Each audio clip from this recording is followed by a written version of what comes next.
As you all know, that Daniel Radcliffe is a famous British actor who rose to prominence for playing Harry Potter, the main character in the film adaptations of the Harry Potter series. He made his acting debut at 10 years of age in BBC One's 1999 television film David Copperfield, followed by his cinematic debut in 2001's The Tailor of Panama. At age of 11, he was cast as Harry Potter in the first Harry Potter film and starred in the series for 10 years until the release of the 8th and final film in 2011. Radcliffe began to branch out to stage acting in 2007, starring in the London and New York productions of Equus. He starred in the 2012 horror film The Woman in Black and played beat poet Allen Ginsberg in the 2013 independent film Kill Your Darlings.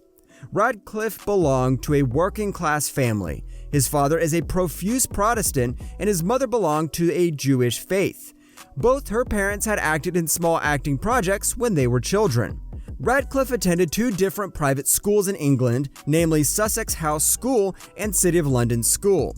He suffered from bullying in the school after he started getting famous through his movies. It became difficult for him to attend school owing to his busy acting schedules, and he decided to not pursue college or university as he knew already that he wants to write and act and college education would come in the way. In 2005, Harry Potter and the Goblet of Fire came out, and it was directed by Mike Newell and produced by Warner Bros. Pictures. The movie was nominated for an Academy Award in the category of Best Art Direction.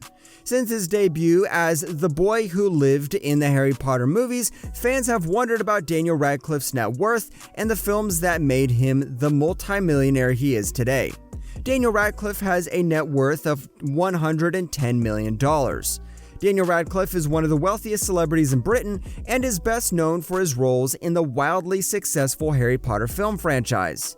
While we know who he is, so in today's video, we're going to go over how Daniel Radcliffe spent his millions.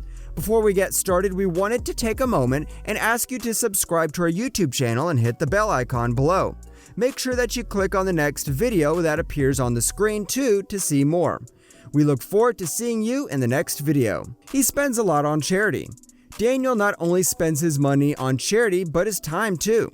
Radcliffe is the Vice President of Children's Hospice Del Melza, an organization that aids end-of-life youth, which Daniel has made clear is a cause very close to his heart. Daniel has also worked closely with the Trevor Project and was awarded the Hero Award for his work with the charity in suicide prevention amongst the LGBTQ+ community. He actually doesn't know how to spend his money. Radcliffe admits that he's not actually a big spender. In fact, he's terrible at spending his millions. His friends even laugh at him for it. He said in an interview to James O'Brien's podcast, "I don't do a huge amount with my money. I'm not particularly extravagant. There are moments where I think, man, I'm really bad at being famous." In 2016, a Harry Potter actor said, "I'm very grateful for it because having money means you don't have to worry about it, which is a very lovely freedom to have." Radcliffe joked that there are probably people out there who could have done way more cool, crazy, wild stuff with their money, but he said that saving his money in Gilmore Jacobs Ltd. And later stocking it away for career advancements isn't the only smartest financial decision Radcliffe's made. When he does decide to spend his millions, it seems as if he wants to make sure he gets his money back in return. Daniel Radcliffe's $1 million homes. He's made some very nice real estate investments over the years.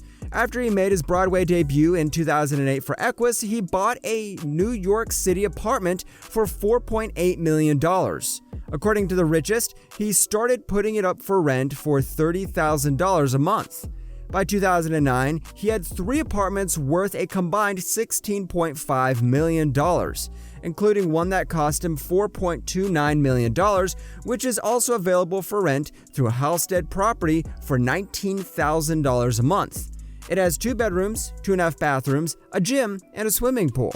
Among Radcliffe's weirder purchases over the years is a $17,000 mattress because he has to get a good night's sleep, and a $2 million kaleidoscope painting. Daniel Radcliffe is fond of cars and spent a lot of money on it. Daniel Radcliffe's car collection is beautiful with some expensive cars. His expensive cars include Range Rover SVA, whose worth is $211,000, BMW X7, whose worth is $120,000, Lamborghini Huracan, whose actual worth is $242,580, and fifth one is Volkswagen Passat, whose worth is $29,995. The fame and fortune got to Daniel Radcliffe. When it comes to being one of the biggest names in Hollywood, all while being attached to one of the biggest film franchises, it's no surprise that Daniel wasn't able to cope with his fame and fortune all too well. The actor admitted to resorting to drinking after becoming attracted to chaos, he said. Radcliffe officially quit drinking during the film of the final Harry Potter film in 2011. However, he relapsed shortly after. Luckily for him, his millions came in handy as a means to get him sober. Daniel has remained sober since and has been very vocal about his sobriety and past alcoholism. Although being worth $110 million might seem like a dream, it's evident that it all became too much for Radcliffe, which is why he chooses to live a somewhat normal life, considering what his growing fame led to in the past. He spends a lot of his money on paintings. Daniel Radcliffe is not just a random art collector, he sure has a nose for expensive contemporary art. He owns a Damien Hirst kaleidoscope painting, which reportedly costs around $2 million.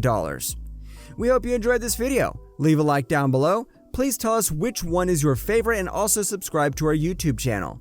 Check out our old videos too so you can get caught up. Thanks for watching, and we hope to see you in the next one.